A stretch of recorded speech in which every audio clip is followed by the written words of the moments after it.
That newly elected Labour MPs met in secret to discuss how they could get rid of the Prime Minister. Circus Starmer is a dead man walking. Last week, news broke. Then last night, news broke that Downing Street thought that Health Secretary Wes Streeting was launching a coup. They also believed that Shabana Mahmood, Ed Miliband and Angela Rayner wanted him.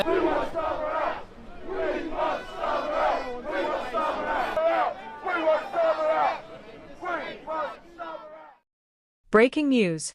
Westminster is burning, not with fire, but with fear. Fear in the eyes of ministers who once strutted through Downing Street like conquering heroes, now glancing over their shoulders as whispers become rumours, and rumours become something far more dangerous. Smoke hangs over Parliament. Literal smoke from flares thrown by protesters, and political smoke from a government collapsing under its own secrets. Good evening, Britain. You're watching UK Pancakes, where the syrup is sweet, but the stories are savage. Because tonight, the Prime Minister, yes, our very own Circus Starmer, is a political dead man walking. One heartbeat away from a mutiny. One scandal away from a resignation speech. And one leak away from history asking, how did it all go so catastrophically wrong? It started, as these things often do, with a secret. A meeting. A room full of newly elected Labour MPs, the fresh-faced reformists who promised voters change but apparently meant changing the locks on number 10.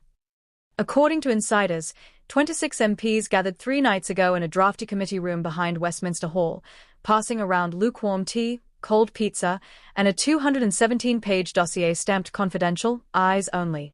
Inside? Strategies for removing the Prime Minister before the summer recess. One line highlighted in neon yellow red. If leadership vacuum persists, coordinated resignation necessary. Him. No room for ambiguity there. And if that wasn't shocking enough, last night Downing Street went into full meltdown. The kind where aides start whispering into their sleeves like undercover agents and the Prime Minister starts sweating through his suit jacket. Why? Because officials believed Health Secretary Wes Streeting, yes, Streeting, not Streeting, calm down, was preparing to mount what they called a soft coup. Downing Street thought he was building a shadow cabinet in waiting. They believed other senior figures, Shaban Mahmoudi, Ed Miliband, Angela Rayner, all wanted Circus Starmer replaced immediately. Now, whether any of that is true, well, this is Westminster. Truth here is optional. Drama is mandatory. But here's the kicker. Sources claim Wes had 50, that's right, 50, front-bench MPs ready to resign if Rachel Reeves' upcoming recovery budget crashes and burns later this month. 50 MPs marching out in coordinated protest? That's not a resignation. That's an exodus. And yet, Wes Streeting has never exactly been hiding in the shadows, has he? Oh no. The man's ego glows like a Tesco car park at midnight. Remember that ancient interview clip where he was asked who would be the next Prime Minister? And he answered, deadpan, no blink, probably me. Iconic. Shameless. Unforgettable. And then, as if destiny itself were in on the joke, a brand new website magically appears last night, wes4leader.co.uk, with a glossy banner reading, We're with Wes. Where did it come from? No one knows. Wes says it's not him. Downing Street says it's suspicious. And the public says, this is better than Netflix. But Wes has a problem. A big one. The kind that keeps politicians awake at 4 a.m. refreshing constituency polling like it's Premier League scores. Because according to early projections, Wes might actually lose his seat next election to an independent candidate backed by pro-Gaza activists. Meaning if Wes wants to be PM, he may need to relocate, perhaps somewhere less volatile. The Outer Hebrides, perhaps. Or Nice Shed. But wait, Wes isn't the only one allegedly eyeing the throne. Another website surfaced too, redaforevle.com. With a soft-focus photo of Rachel Reeves looking like she's about to release a Christmas album titled Fiscal Responsibility and Other Love Songs. Is she behind it? Is it a prank? Is it the world's most boring fan club? Who knows? This morning, Wes Streeting hit the studios for his press rounds and delivered what might be the most elegantly savage line of the year. Asked if the Prime Minister had lost control of his government, Wes, smiling like a man who definitely did not launch a coup, wink wink, said, the Prime Minister hasn't lost control of the government. I'd simply say, there are people in Downing Street who do not model the behavior or leadership style he expects. Translation, yes. It's a circus. And he's a clown. But not me saying that. Silence, that breath, is what Britain felt today. Because beneath the comedy, beneath the sarcasm, something darker was happening. At 2 p.m., thousands flooded Whitehall. Pensioners holding banners. Students setting off crimson flares. Veterans standing shoulder to shoulder in medals and raincoats, shouting enough. A 74-year-old former paratrooper told us, "I gave my leg for this country. Now I sleep in my car while they argue about who gets the big chair." That line, that heartbreak, hit harder than any political soundbite.